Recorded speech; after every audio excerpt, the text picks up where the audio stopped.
Good afternoon, everyone, and welcome to this week's Mastery Forum. It is just a smidge past noon here at Pacific Time. I'm your host, Randy Bowers, and joining me today is Lonus Group's CEO, Shauna Nath. Today's Mastery Forum is creating a photo holiday card with your brand. The holidays are coming. Want to make a festive statement for your business? Today, Shauna is going to be showing you how to start with a fun business photo and creating a memorable holiday marketing piece with a few different templates to suit different printing options.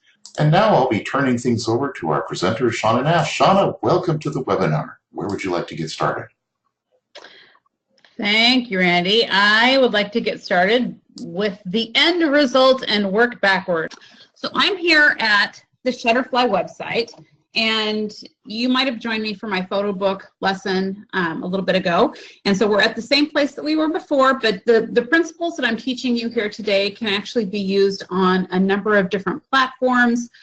There's all sorts of different ways to print postcards or photo postcards, including like going to Costco. I think Kinko's FedEx office, whatever, has options for it too. There's like Modern Pop Postcard. I've had really good results printing with them before as well. And you may actually have local printers that you would like to work with instead, because they can do some custom sizing that most like of these websites don't necessarily have. Let's say, for example, you wanted to print something a little longer, like a 3.667 by 8.5, which is actually like a third of a page, but you want to just add that into an envelope. You're not going to find that size on most of these typical websites. And so if you want to do something custom, just go with your local printer. I'm sure that they can help you out. Okay, but starting with the size that you're going to be printing is really the most critical way to avoid frustration here. So let's start with Shutterfly here, and I'm already logged in, and you should already have an account at this point if you have ordered a photo book.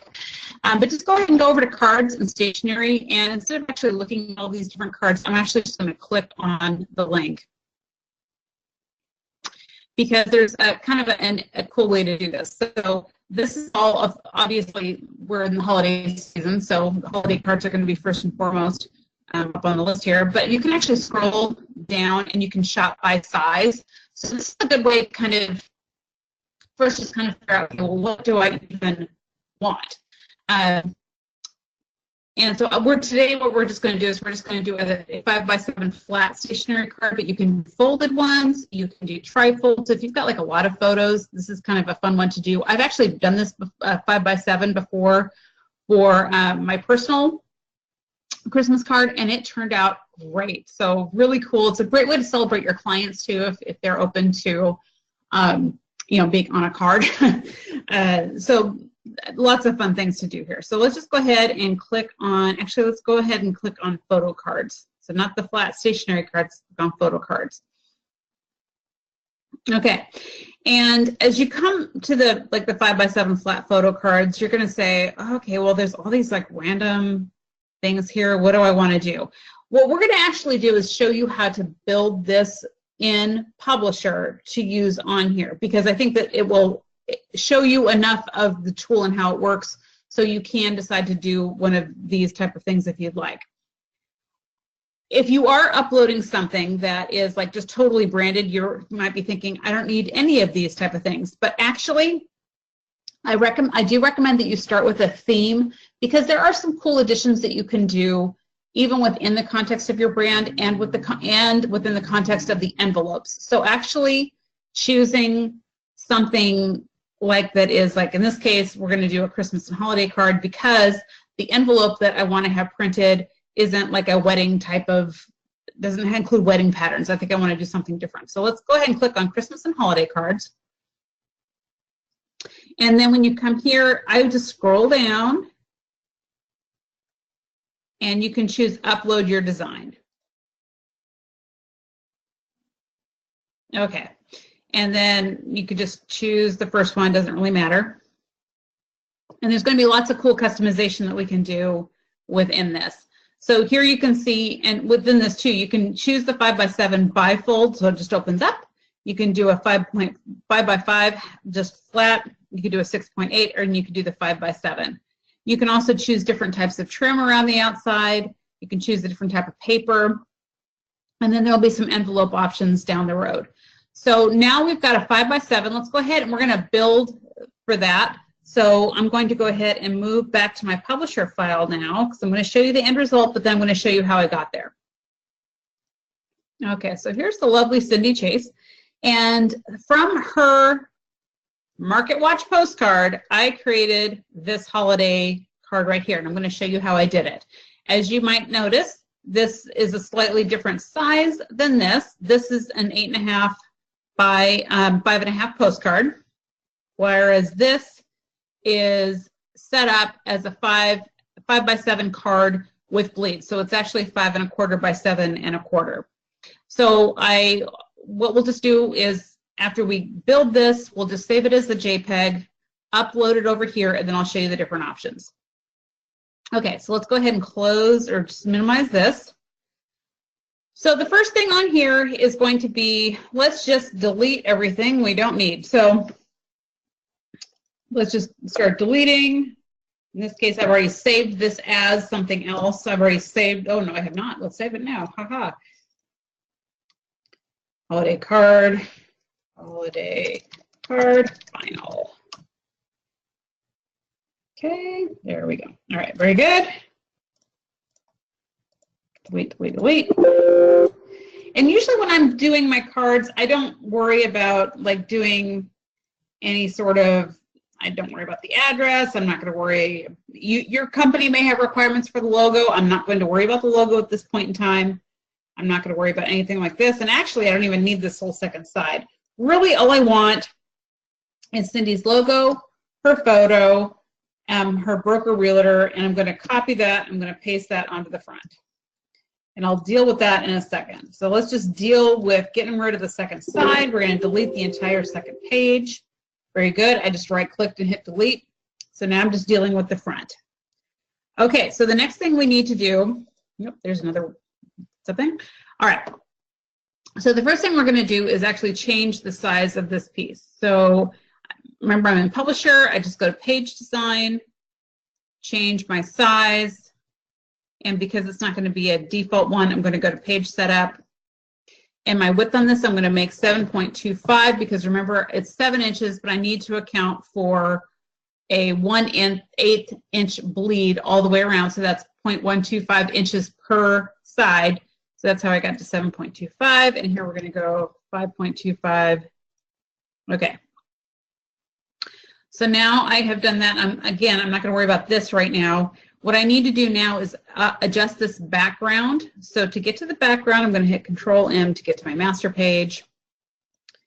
And there's a number of different ways I can do this. I can just shrink it by shrinking it down like this, and then readjusting, and then just pulling it back up to the top, and then cropping it in, which is fine. But I know for this particular purpose, I'm going to need a slightly taller bottom, and I'm actually not going to use this top at all because I'm actually going to import a different type of file that we made, so it actually has this kind of overlay effect.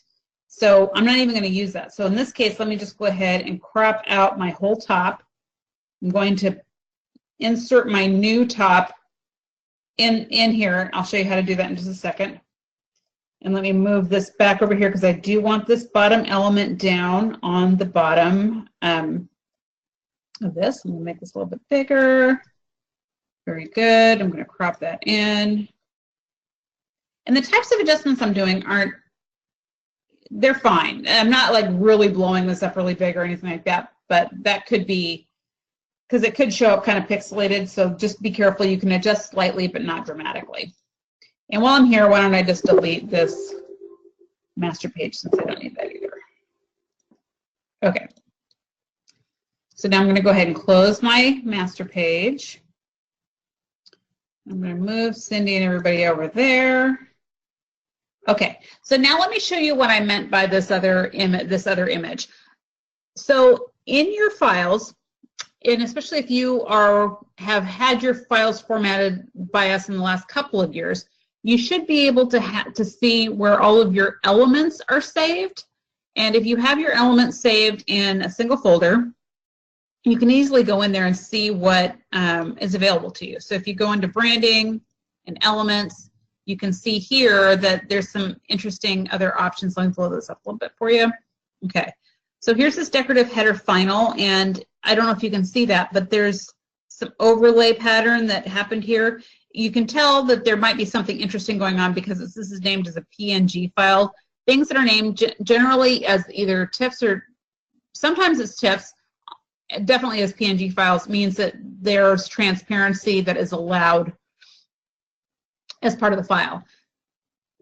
Unfortunately, Shutterfly does not support the transparency. They only support JPEGs. So that's why I'm building this in Publisher, saving it as a JPEG, and then uploading the whole thing as opposed to building it piecemeal within Shutterfly.